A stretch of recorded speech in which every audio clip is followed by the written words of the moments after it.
दोस्तों, जब अंग्रेज भारत छोड़कर गए थे तो वो ऐसे ही मन से छोड़कर नहीं गए थे, बल्कि हमारे भारत के कई वीरों ने उनका जीना हराम कर दिया था।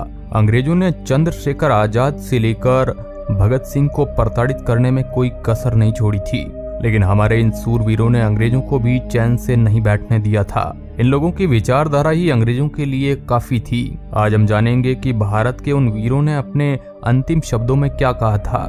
भगत सिंह और चंद्रशेखर आजाद ने अपनी मौत से पहले अपने अंतिम शब्दों में आखिर क्या कहा था। साथ ही हम ये भी जानेंगे कि महात्मा गांधी और डॉक्टर APJ अब्दुल कलाम के अंतिम शब्द क्या थे। चलिए इस वीडियो में विस्तार से आपको बताते हैं भगत सिंह के अंतिम शब्द। दोस्तों, भगत सिंह ने अपनी जिंदगी को पूरी तरह भारत की आजादी में लगा दिया था। छोटी उम्र में ही अंग्रेजों को इतना डरा दिया था कि अंग्रेजों के कई बड़े बड़े अधिकारियों की नजर में भगत सिंह आ गए थे।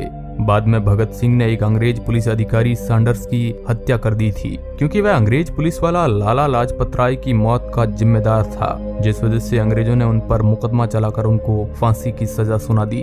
भगत सिंह ने फांसी से कुछ वक्त पहले जो कहा था वो वाकई में हमें सोचने पर विवश कर देता है।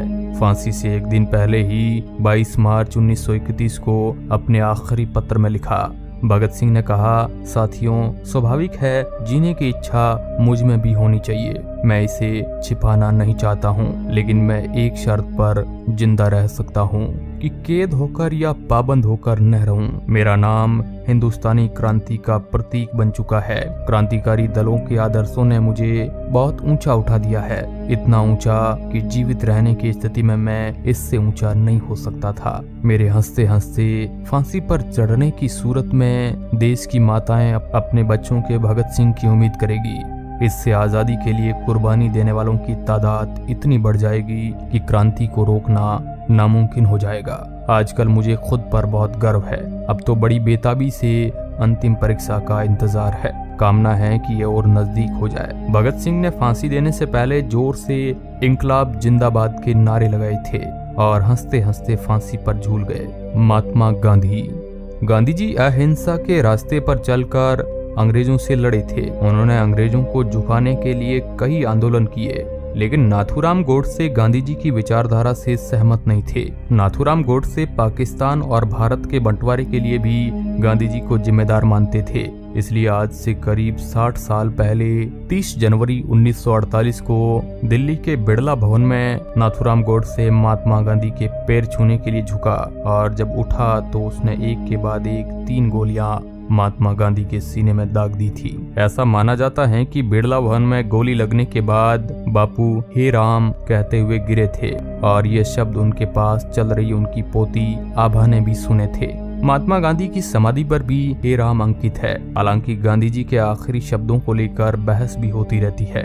चंद्रशेखर आजाद। दोस्तों, चंद्रशेखर आजाद ही थे जिन्होंने अंग्रेजों को भली भांति और बुरी तरीके से महसूस करा दिया था कि ये भारत हमारा है और इसमें आपको रहने का कोई हक नहीं है। मात्र 25 साल की उम्र में अंग्रेजों से लड़ते लड़ते वह शहीद हो गए थे। किसी गद्दार ने अंग्रेजों को ये मुखबरी दे दी थी कि चंद्रशेखर आजाद एक पार्क में छुपे हुए हैं। उसके बाद अंग्रेज पुलिस वालों की टोली ने चारों तरफ से पार्क को घेर लिया और फिर दोनों तरफ से अंधाधुंध फायरिंग होती है, जिसमें कुछ अंग्रेज पुलिस वाले भी मारे जाते हैं। आजाद के साथ उनके दोस्त सुखदेव राज भी थे। चंद्रशेखर आजाद ने सुखदेव से कहा कि तुम यहाँ से चले जाओ, मेरी जांग में गोली लगी है। इसके कुछ समय तक अंग्रेजों से आजाद लड़ते रहे और अंतिम समय में उनकी बंदूक में बस एक अंतिम गोली ही बची थी, और वह गोली आजाद ने खुद को मार ली, क्योंकि उनका ये वादा था कि मैं जीते जी अंग्रेजों के हाथ कभी नहीं लगूंगा। चंद्रशेखर आजाद जैसे महापुरुषों के बारे में जितना लिखा जाए उतना कम है। अंग्रेज लाख कोशिशों के बाद भी चंद्रशेखर आजाद को जिंदा नहीं पकड़ पाए थे। जिस प्रकार उनके नाम के पीछे आजाद था, वह उसी प्रकार अंग्रेजों के सामने आजाद थे अपनी अंतिम सांस तक। अपने पराक्रम से उन्होंने अंग्रेजों के अंदर इतना खौफ पैदा कर दिया था कि उनके मौत के बाद भी अंग्रेज उनके मृत शरीर को आधे घंटे तक सिर्फ देखते रहे थे। उन्हें डर था कि अगर वे पास गए तो कहीं चंद्रशेखर आजाद उन्हें मार न डाले। ये था चंद्रशेखर आजाद का जलवा, जो मात्र 25 साल की उम्र में देश के लिए वो कर गए थे जो आज का युवा सोच भी नहीं सकता है। ये युवाओं के लिए बड़ा सोचने का विषय है।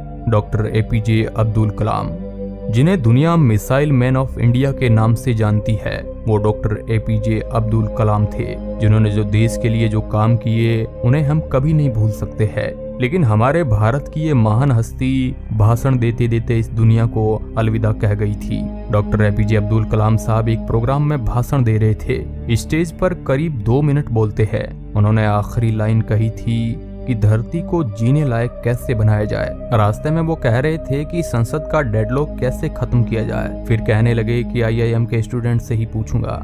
उन्होंने लगभग 2 सेंटेंस ही बोले होंगे और वो बेहोश होकर गिर पड़े। इसके बाद हॉस्पिटल ले जाया गया, लेकिन उनकी जान बचा नहीं सके। कलाम साहब कहते थे कि मैं टीचर के रूप में ही याद किया जाना चाहता हूँ, और हमारी ये महान हस्ती पढ़ाते पढ़ाते ही इस दुनिया को अलविदा कह गई।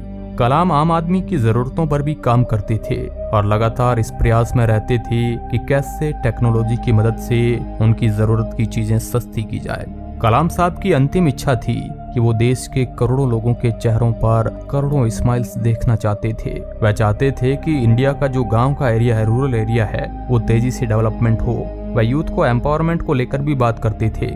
अब जबकि कलाम साहब आज हमारे बीच नहीं है, मगर हमें उनके आइडियाज को ज्यादा यूज करने की जरूरत है। आज इन महान हस्तियों में से एक भी हमारे बीच मौजूद नहीं है। आज हमें इनके आदर्शों पर चलने की बहुत आवश्यकता है। आप क्या सोचते हैं इनके बारे में? आप अपनी राय कमेंट के माध्यम से जरूर लिखें। वीडियो के अंत तक बने रहने के लिए आपका बहुत बहुत धन्यवाद। और इस प्रकार का नॉलेज प्राप्त करने के लिए आप सब्सक्राइब बटन को दबाकर इसकी सदस्यता ले सकते हैं। धन्यवाद।